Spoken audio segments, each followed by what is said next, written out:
Assalamualaikum students. Today we are going to start our first chapter, that is science skills. What is science? Science means to know. Science is a Latin word. Science is derived from a Latin word scientia or scientia. You can pronounce in both ways. So that means knowledge. Science means to know और knowledge. क्या मतलब है knowledge का? हर वो बात जो आप जानते हैं बाय ऑब्जर्वेशन और बाय एक्सपेरिमेंट्स, उसे हम नॉलेज कहते हैं. आपने किसी भी चीज़ पर एक्सपेरिमेंट किया और आपने कुछ इंफॉर्मेशन कलेक्ट की, वो इंफॉर्मेशन आपकी नॉलेज है, तो that knowledge is called science.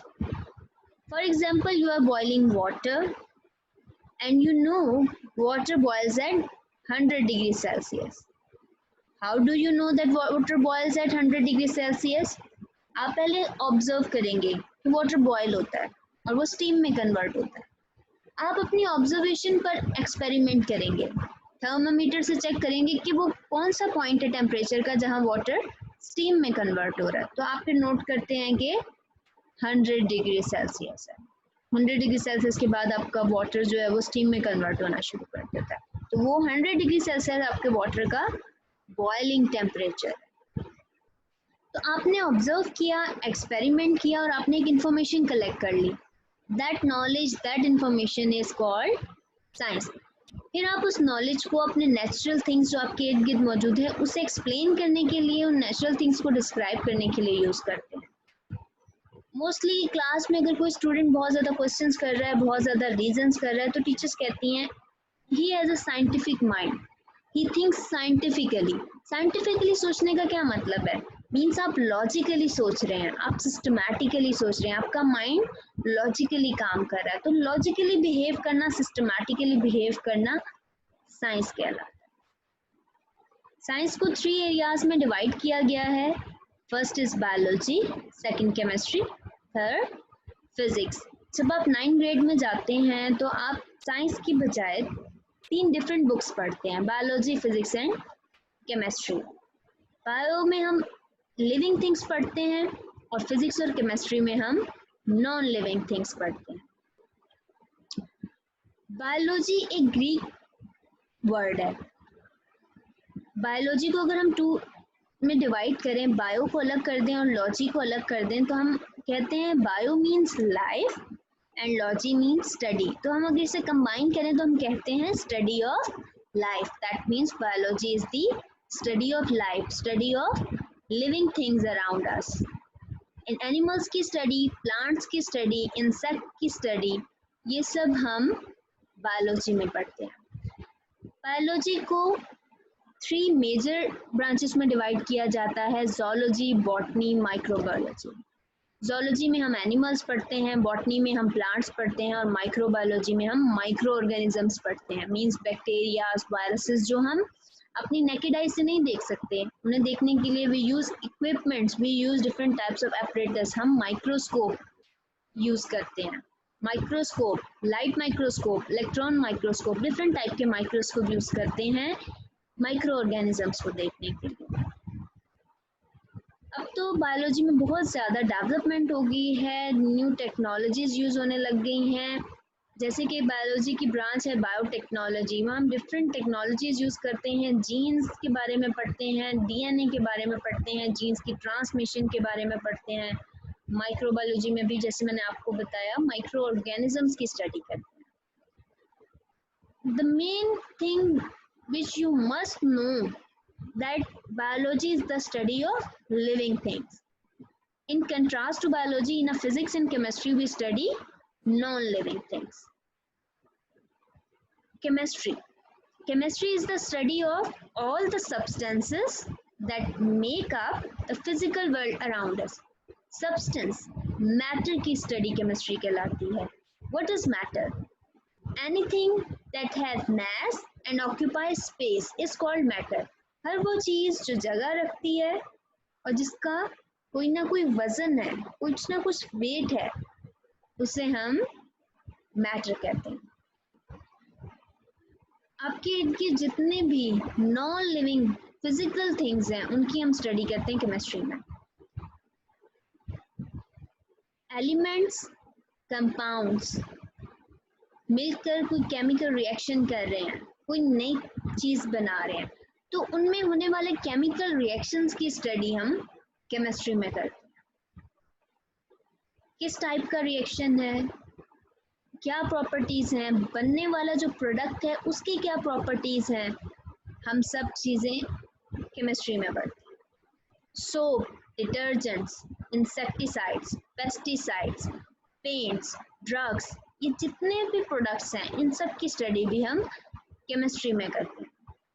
आपकी पेट्रोकेमिकल इंडस्ट्रीज हैं, फार्मास्यूटिकल इंडस्ट्रीज हैं, ये कम्प्लीटली बेस करती हैं केमिस्ट्री की एप्लीकेशंस पे। फार्मास्यूटिकल इंडस्ट्रीज में मेडिसिन बनती हैं, ड्रग्स बनते हैं, तो वो सारे के सारे केमिकल रिएक्शन से गुजर कर बनते हैं। डिफरेंट टाइप के एलिमेंट्स, कंपाउंड्स मिलकर कोई ना कोई केमिकल रिएक्शन उनमें होता है और फिर कोई नया प्रोडक्ट बनता है, तो कम्प्लीटली केमिस्ट्री बेस्ड हुआ। जितनी भी इंडस्ट्रीज हैं उसमें कोई ना कोई पोर्शन केमिकल रिएक्शन बेस्ड है, केमिस्ट्री बेस्ड है।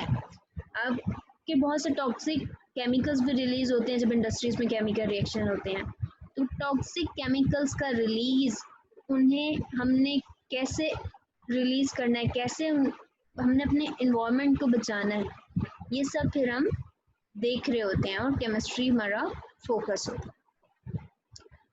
नेक्स्ट हम मूव करते हैं फिजिक्स की तरफ। फिजिक्स क्या है? अब केमिस्ट्री में भी हमने कहा कि हम फिजिकल वर्ल्ड देख रहे हैं और फिजिक्स में भी हम कह रहे हैं कि हमने फिजिकल वर्ल्ड की स्टडी करनी है। फिजिक्स में बेसिकली हम एटम्स के बारे में जानते हैं, एटम्स के बीच में किस टाइप के रिएक्शंस हो रहे हैं, एटम के अंदर कौन से टाइनी पार्टिकल्स मौजूद हैं, हम एटम के न्यूक्लियस को स्टडी करते हैं, हम गैलेक्सीज को स्टडी करते हैं। एज यू नो कि हमारी जो गैलेक्सी है वो मिल्की वे गैलेक्सी है, इसके अलावा बहुत सारी गैलेक्सीज हैं। हमारी मिल्की वे गैलेक्सी के अलावा बेशुमार गैलेक्सीज यूनिवर्स में प्रेजेंट है। उन सब की स्टडी, फिर लाइट की स्टडी, हीट की स्टडी, साउंड की स्टडी, ये सब हम branch of science that is physics उसमें पढ़ते हैं। फिजिक्स हम पढ़ रहे हैं इलेक्ट्रॉनिक्स के लिए, इंफॉर्मेशन टेक्नोलॉजी के लिए।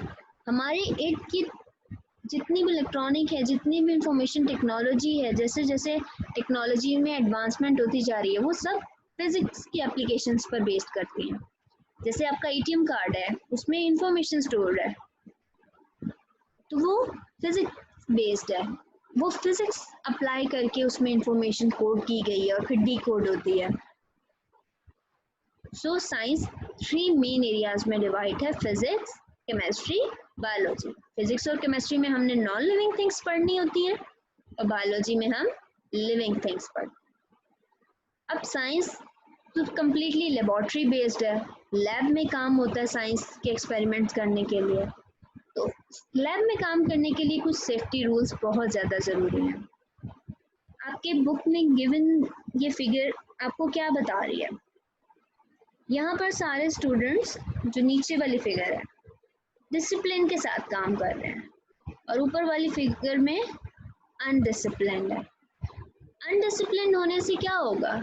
किसी भी तरह का इंसिडेंस हो सकता है, आग लग सकती है लैब में, कोई भी फ्यूम्स रिलीज हो सकते हैं जो कि कैंसर कॉजिंग भी हो सकते हैं, आपके रेस्पिरेटरी सिस्टम को भी इफेक्ट कर सकते हैं। तो इसलिए लैब में काम करते हुए बहुत सारे सेफ्टी रूल्स का ख्याल रखना चाहिए। कुछ सेफ्टी रूल्स यहाँ गिवन है।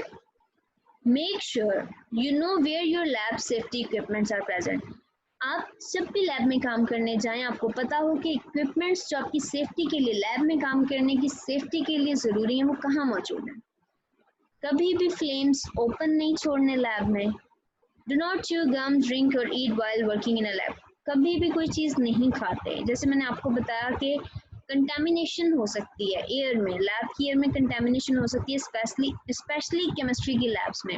सो आप वो कंटेमिनेटेड फूड खाएंगे, वो ड्रिंक, एक कंटेमिनेटेड एरिया में बैठ के कोई फूड या ड्रिंक खाएंगे तो वो भी कंटेमिनेटेड हो जाएगा, तो वो आपकी हेल्थ को नुकसान पहुंचा सकता है। डिफरेंट टाइप की आपको एलर्जीज हो सकती हैं, डिफरेंट टाइप के रिएक्शंस आपकी बॉडी में हो सकते हैं।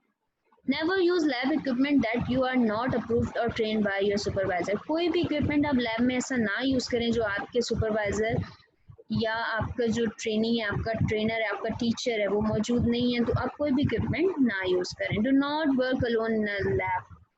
लैब में कभी भी अकेले काम नहीं करते, हमेशा आपके साथ कोई ना कोई मौजूद हो, ताकि इन केस अगर कोई इंसिडेंट हो जाता है तो आपकी हेल्प के लिए वहाँ कोई मौजूद हो। Never leave an ongoing experiment unattended. अगर आप कोई एक्सपेरिमेंट स्टार्ट कर चुके हैं तो कभी भी उसे बीच में छोड़कर नहीं जाना जब तक कि वो कंप्लीट नहीं हो जाता। I hope you got my all points.